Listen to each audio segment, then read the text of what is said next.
Halo masyarakatku. Ini headphone-nya gue pakai dua sekarang soalnya suka bunyi-bunyi ya ternyata ya. Kalau satu doang gitu, keluntung keluntung. Ya udah. Eh Kembali lagi nih, balik lagi, welcomein lagi nih bersama diriku Baim Nasa. Intro dong, ya kan? Dah intronya cukup. eh gue tuh bingung sebenarnya di video ini tuh masuknya ke konten mana ya, apa konten random aja lah gitu. Jadi gue tuh di video kali ini mau bahas perihal apa yang harus dilakuin pas kita tuh masuk di usia 20 tahunan gitu. Mumpung gue belum belum masuk ke 21 gitu. Tahun ini gue 21 tahun tapi belum belum ke 21 tahun. Nah jadi tadi udah ada website yang gue buka, itu kejarmimpi.id. Bentar, belum gue record, lupa gue. Oke, gue record bentar. Oke, langsung aja lah ya, biar nggak lama videonya karena ngerendernya lama dan nguploadnya lama sekali gitu guys. Jadi di kejarmimpi.id gue baca ketut dah keputusan tepat untuk kamu ambil di usia 20-an, di usia 20 tahunan gitu. Langsung aja yang kayak yang pertama.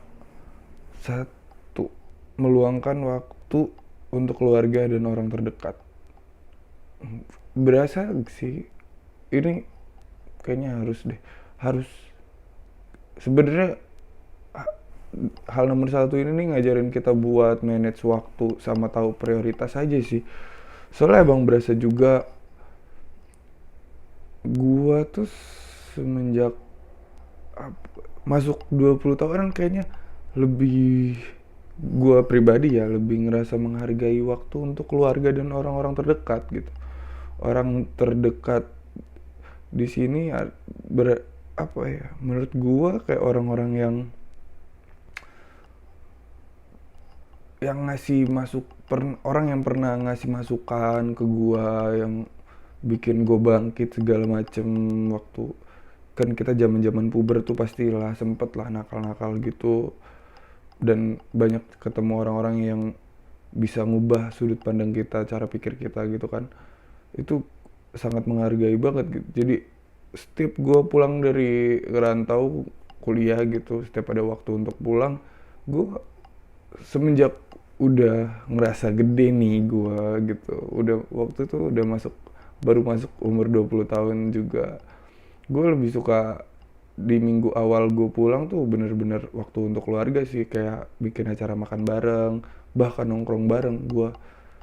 Gue nyoba buat coba deh nongkrong sama orang tua gue, ngobrol like a friend gitu, nggak ngobrol gimana ya, status sama orang tua, cuman kalau ngobrol ada timing, ada momen-momennya lah gitu.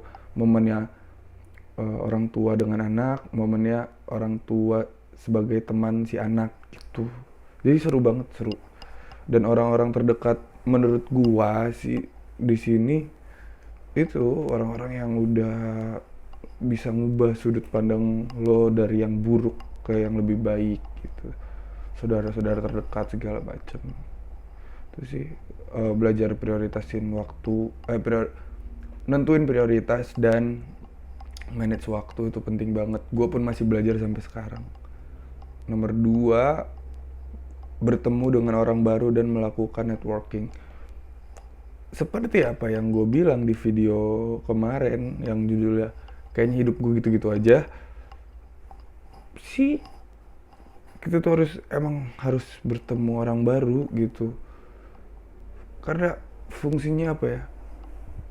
Ya link tuh apa ya bahasanya? Gue lupa, gue bingung deh bahasanya gimana. Orang-orang baru tuh ya hal baru dan pengalaman baru menurut gue, dan melakukan networking. Artinya orang-orang baru yang bakal lo temuin tuh itu bakal jadi support lo ada kemungkinan lah gitu, kemungkinan bisa jadi orang yang bakal support lo nanti ke depannya, orang yang ngasih tahu ilmu banyak ke lo, orang yang mendukung apapun yang pengen lo lakuin gitu. Jadi orang-orang baru tuh sangat penting sih buat anak-anak muda ya, khususnya karena anak-anak muda nih eh apa sih menurut gue cenderung suka stay di zonanya dia aja gitu, nggak mau keluar gitu, nggak mau move keluar. Networking ini sangat penting buat link lo di masa depan gitu. Udah. Yang ketiga, temukan hal baru dari hobi kamu. Maksudnya di sini tuh kayak temukan hal baru dari apa yang lo suka lah gitu, nggak melulu tentang hobi ya gitu. Karena biasanya ini hampir sama kayak di video kemarin sih yang gitu-gitu aja, lo tuh harus nyari hal baru yang lo lakuin. Kayak misalkan lo yang suka skate, why not gabung ke komunitasnya, atau lo yang suka nontonin stand up, lo gabung aja ke komunitasnya gitu. Hal-hal baru, balik lagi intinya untuk networking lo lah, untuk link lo ke depannya, buat apa ya,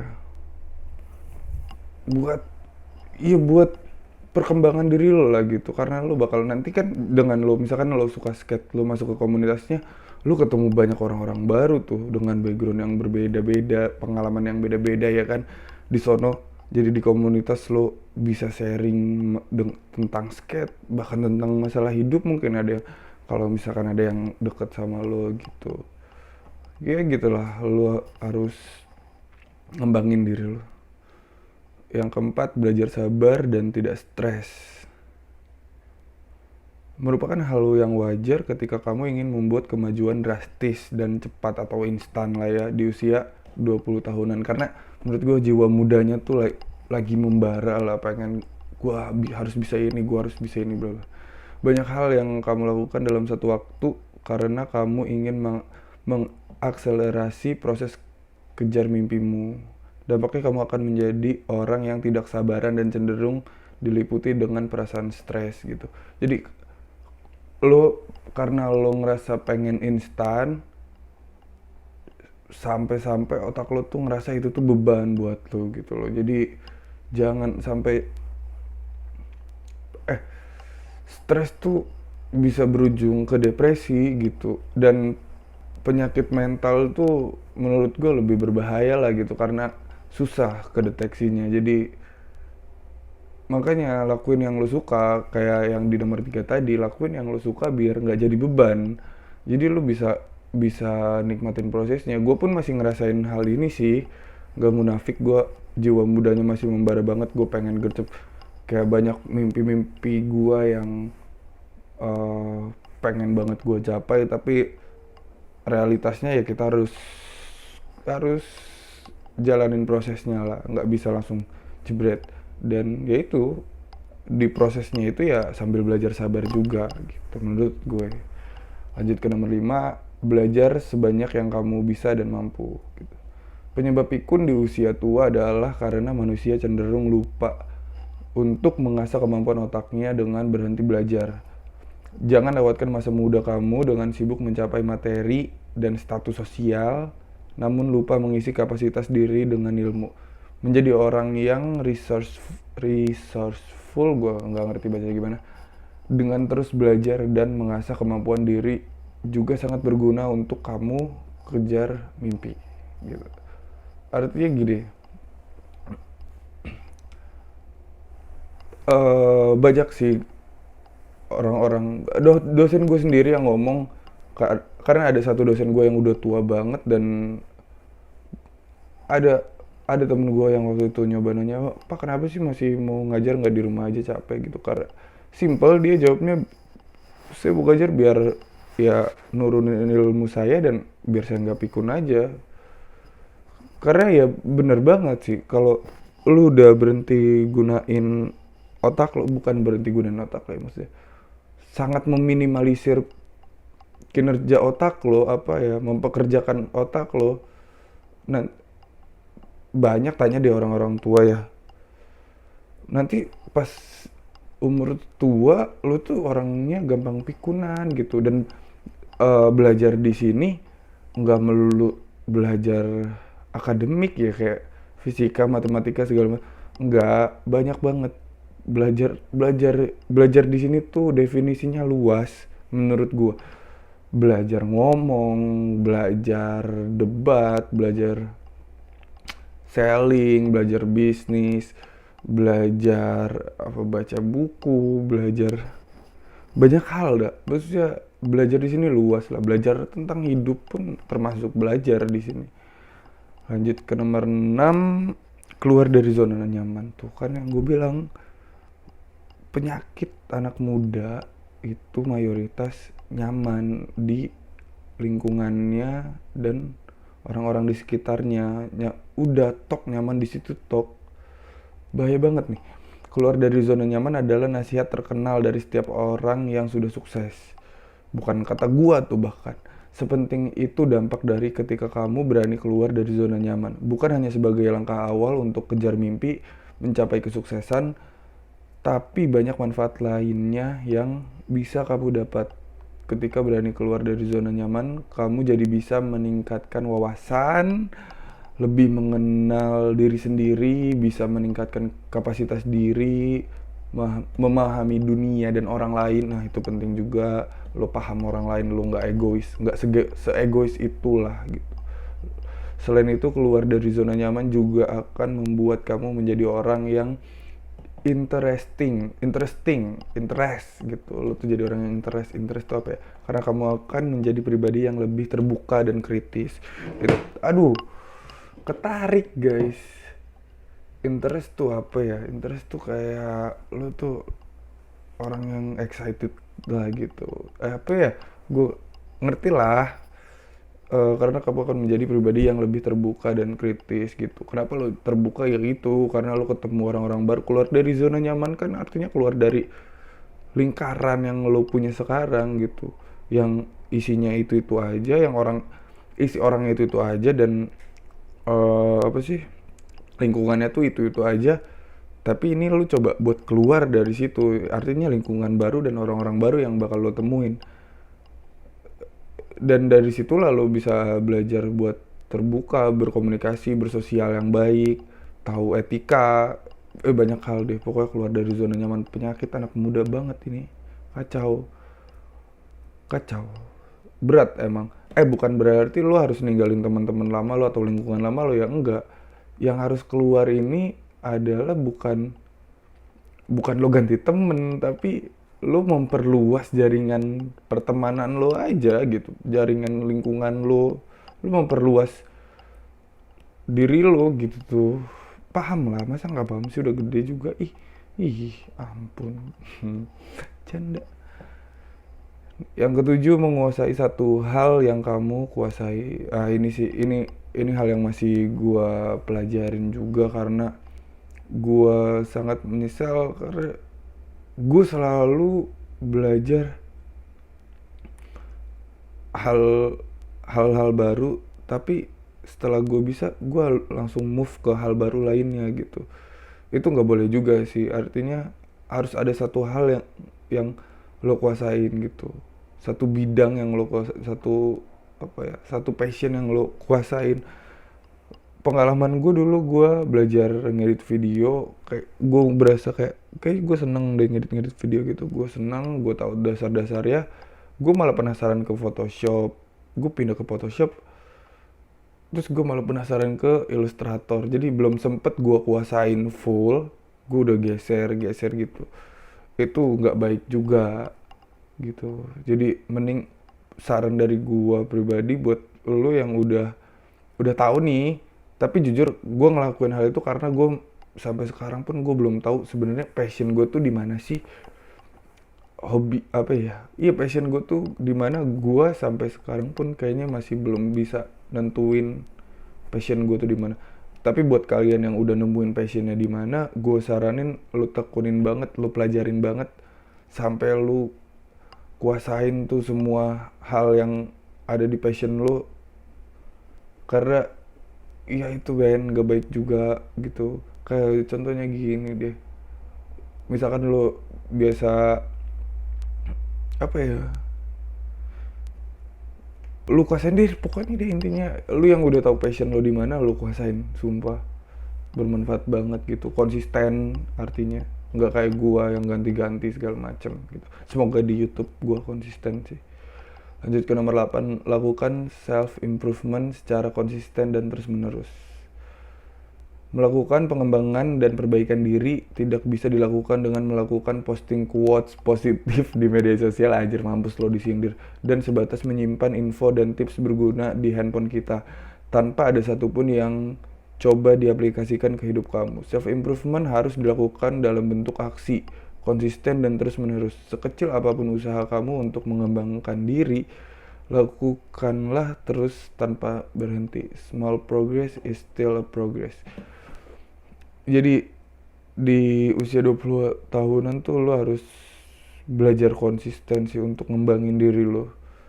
Hal kecil deh yang gue semenjak COVID-19 ini, semenjak pandemik, yang gue lakuin buat improve diri gue, hal kecil banget sumpah, dan berasa dampaknya. Gue ngerapihin kamar gue setiap bangun tidur, konsisten gue lakuin setiap hari sampai sekarang dari mulai pandemik. Hal-hal kecil kayak gitu, small progress is still a progress, yaitu maksud gue dari gue ngeberesin kamar doang berkembang gue ke nyuci baju gue sendiri, nyuci kolor gue sendiri yang biasanya orang tua gue yang nyuci, gitulah bakal berkembang. Jadi lu nggak bisa langsung ke yang, menurut gue ya, lu nggak bisa bakal langsung ke yang lebih yang gede gitu. Mulai dari hal-hal kecil aja kayak tepat waktu buat mandi atau apa segala macam, tapi gue belum bisa. Gue baru ini aja beresin kamar setelah bangun tidur, gue bersihin kamar segala macam gitu gitu ya. Pokoknya improve yourself lah, karena mau gitu-gitu aja emang wih. Yang nomor 9, terapkan kebiasaan dan rutinitas yang positif gitu. Gue jelasin secara pribadi aja ya, kebiasaan dan rutinitas yang positif bukan berarti nggak boleh ngelakuin hal-hal yang negatif ya, kayak yang gue lakuin sekarang, begadang gitu segala macam. Tapi setidaknya lu tuh harus bisa manage kegiatan lo lah gitu. Kebiasaan lo dan rutinitas lo tuh harus lo bisa lo tata. Kapan waktunya main, kapan waktunya lo yang nyari duit ya nyari duit. Yang karena kan yang bisnis biasanya kan nyari duitnya jamnya nggak jelas tuh, coba lo targetin segala macam gitu. Jadi ditata semua yang apa sih, ditata semua kebiasaan dan rutinitas lo lah gitu. Jangan terlalu acak kayak zaman-zaman SMA gitu kan, di umur-umur 19 tahun ke bawah kan acak banget lah pola hidup. Gue yakin itu karena gue pun ngerasain. Lanjut deh, pastinya udah paham semua lah rutinitas. Yang ke-10 terakhir nih, kelilingi diri kamu dengan orang-orang yang positif. Wah, ini sih, ini karena nggak munafik, lu semua nggak usah munafik. Pasti zaman puber ya kan, walaupun kita nganggapnya enggak, lingkungan tuh enggak enggak ngaruhin diri kitanya aja, tapi gue berasa sumpah pas sudah gede-gede ternyata emang lingkungan ngaruhin sih, sangat berpengaruh. Kecuali lu yang bisa handle diri lu, yang punya pegangan kuat buat diri lu, punya apa ya, prinsip yang kuat buat diri lu, mungkin lu bisa nerima lingkungan. Mohon maaf ya tadi itu memorinya penuh. Ini gue baru hapus IG sama YouTube. Terus recordnya gue matiin juga ya. Lanjut aja karena tadi tuh gue sampai mana ya? Lingkungan ya, lingkungan tuh gak munafik sangat mempengaruhi lah gitu. Lingkungan yang positif sangat sangat mempengaruhi banget karena gini. Gue pengalaman gue ya, waktu baru terjun nih di dunia usaha nih, baru terjun doang. Gue ketemu sering banget apa kayaknya emang semua kan harus terjun dulu ya baru tuh tahu lah harus kemananya. Soalnya pas gue terjun tuh gue banyak ketemu orang-orang baru yang bisa dibilang ilmunya ilmunya banyak banget gitu. Kayak gua ketemu yang punya Vespa TV di Instagram, kalau kalian tahu tuh. Ntar capture-nya kalau gua nggak males, gua taruh deh Vespa TV. Gua ketemu yang punya Austaff, bisa ngobrol bareng gitu karena gua terjun ke bisnis gitu. Austaff juga nanti gua taruh capture-nya. Sumpah ngaruh banget lingkungan kayak gitu. Dan gua ngobrol sama mereka pun tidak lupa juga tidak lupa yang lokal gitu. Gue ketemu Delvino dan Alvira yang punya It's Banana, dan banyak bisnis mereka udah pada gede-gede. Dengan ketemu orang-orang kayak mereka, gue yang tadinya kasarnya ya, gini deh, contoh kecil ya. Kasarnya gue nggak pernah ngedengar anak muda ngomongin duit ratusan bahkan miliaran ya, ratusan juta bahkan miliaran. Gue jadi terbiasa gitu, dan gue termotivasi buat untuk terbiasa ngedengar miliar, ratusan juta, bisnis omset 100 juta, atau punya keuntungan, punya tabungan sekian miliar segala macem. Itu ngaruh banget buat motivasi diri gue. Sumpah ngaruh banget. Jadi walaupun gue nggak munafik, masih banyak hal negatif yang gue lakuin, tapi seenggaknya gue berusaha improve diri gue dengan gue juga cari lingkungan yang positif dan orang-orang yang positif, lingkungan baru dan orang-orang baru gitu. Jadi di kesimpulannya, langsung kesimpulan aja ya karena udah lama ini videonya. Kesimpulannya, di usia 20 tahunan kayaknya kita semua tuh harus banyak belajar dan ngelakuin hal baru gitu. Ya, kesimpulannya sih kayak gitu sih. 20 tahunannya emang seru banget. Seru ya. Pusing-pusing seru gimana gitu ya, pusing sumpah. Umur udah gede gini nih, udah baru gede nih. Baru gede tuh pusing. Pusing-pusing seru tapi pusing gitu ya. Aduh, gitu lagi. Ya udahlah. Thank you buat yang udah nonton, apalagi nyampe habis gitu. Thank you banget. Semoga bermanfaat buat lo semua yang baru menginjak usia 20 tahun nih, dan yang baru 20 tahun juga atau yang dapat ilmu dari sini. Semoga bermanfaat banget buat kalian, dan ini juga bermanfaat buat gua karena gua jadi tahu. Karena nggak munafik, kalaupun gua udah tahu ini tapi gua harus tetap punya reminder gitu. Harus ada yang ngingetin gue. Kalau nggak ada orang lain ya udah diri gue sendiri dengan gue bikin ini. Ya gue Baim Nasa, semoga kalian bisa berkembang dan gue juga terus berkembang.